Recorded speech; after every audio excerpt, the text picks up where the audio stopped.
Hello and welcome to Wednesday Sneak Peek.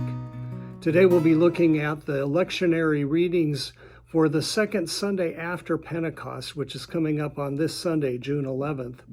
And as you look at these lessons, I want to invite you to think of yourself as hearing and being a part of this great invitation to join Abraham on the adventure of faith, as God calls Abraham, and Abraham in faith sets out on a journey where he doesn't know the destination, but he knows the one who called him out of his home and called him to live this life of adventure and faith, through whom all the nations of the world would be blessed.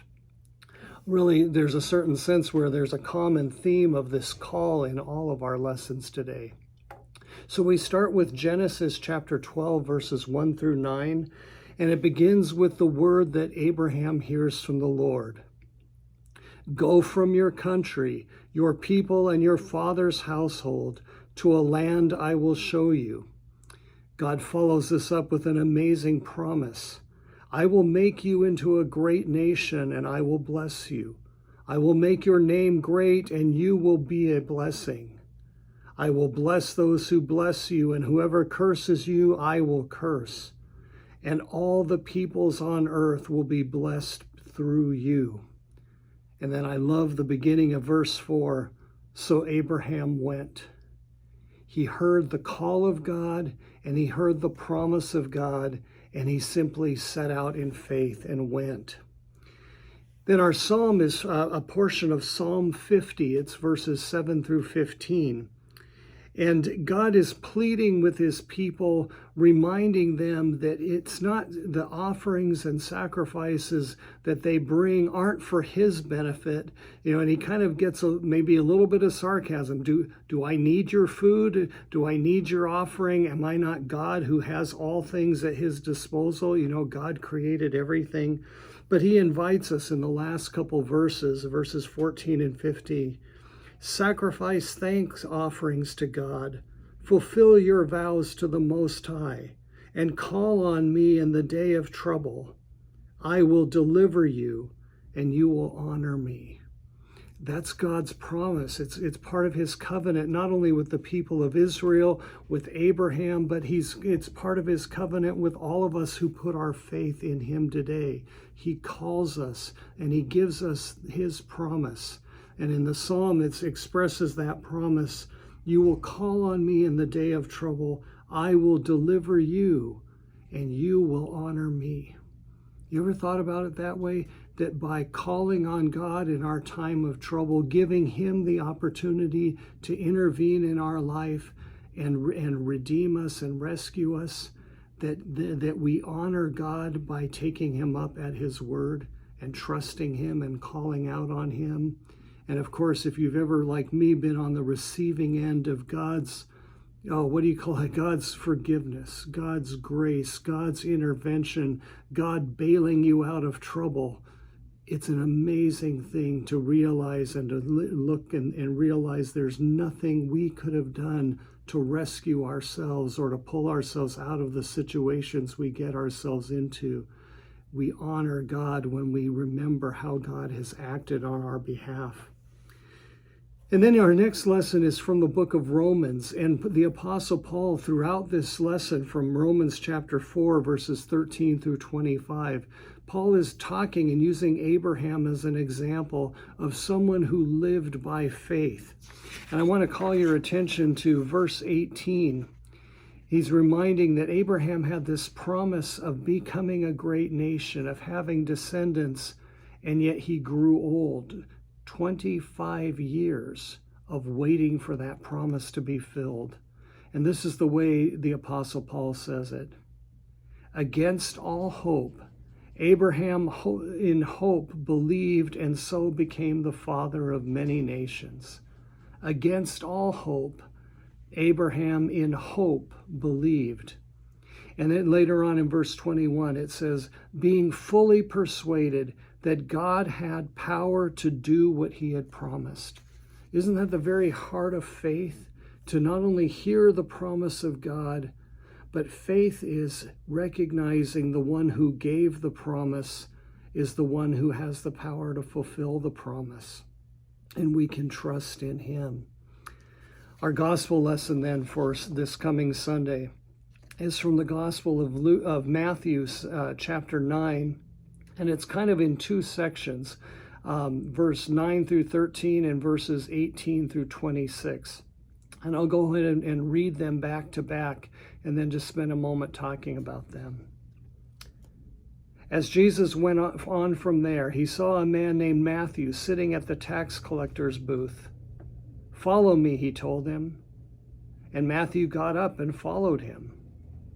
While Jesus was having dinner at Matthew's house, many tax collectors and sinners came and ate with him and his disciples. When the Pharisees saw this, they asked his disciples, "Why does your teacher eat with tax collectors and sinners?" On hearing this, Jesus said, "It is not the healthy who need a doctor, but the sick. But go and learn what this means.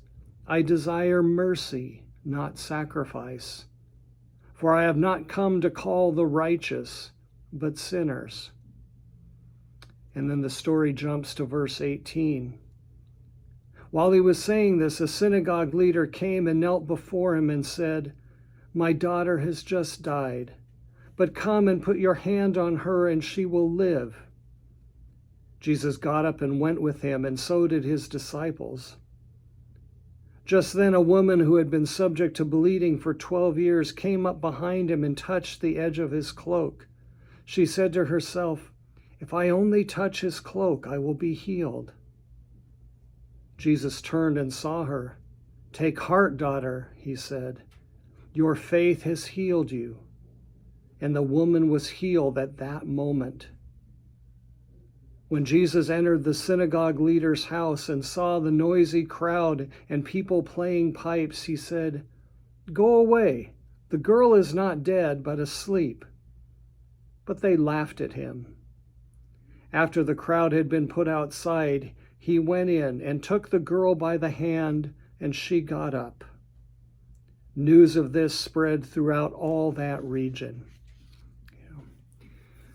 I think one connection between Abraham and his call and his obedience to simply leave everything and follow the call of God and respond to the promise that God gave him with that call. You hear it echoed in our gospel lesson in the life of Matthew. Jesus comes up to this tax collector and simply says, "Matthew, follow me." And from all the biblical accounts we have, at that moment, Matthew left his livelihood, he left his wealth, he left his role as a tax collector, and spent the rest of his life following Jesus. And just like Abraham was called, and God's call brought him many wondrous adventures and many signs of God's deliverance, I think of Matthew, just a few verses later, it says Jesus and his disciples, and I'm just kind of assuming at that point that Matthew was already included in that group. They're going and they're hanging out, and they hear this call of a synagogue leader whose daughter has died. And they see how Jesus immediately gets up and goes to take care of him. And it's amazing that the disciples go, and what is it that the disciples get to witness as they too have followed and obeyed the call to leave things behind and to follow Jesus? What an adventure.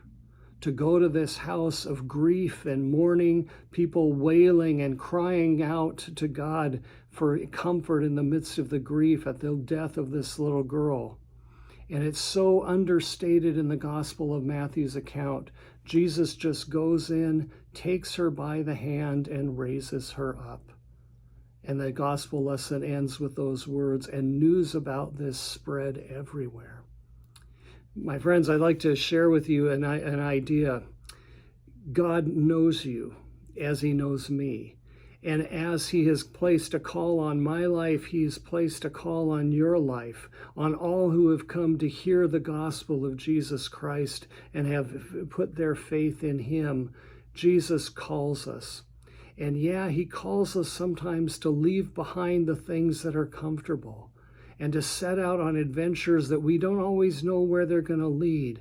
But when Jesus is the one leading, when Jesus is the one empowering us, when Jesus is the one working in us and through us to do his will in this world, we may not always know where we are going or what God's plan and purposes are, but you can guarantee wherever Jesus and his Spirit are at work, there's going to be some adventure, because lives are going to be changed.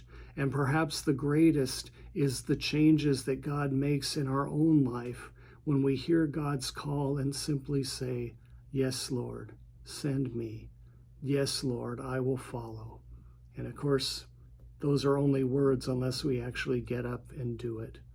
God bless you this day. God bless you this week. I hope to see you Sunday. Bye-bye.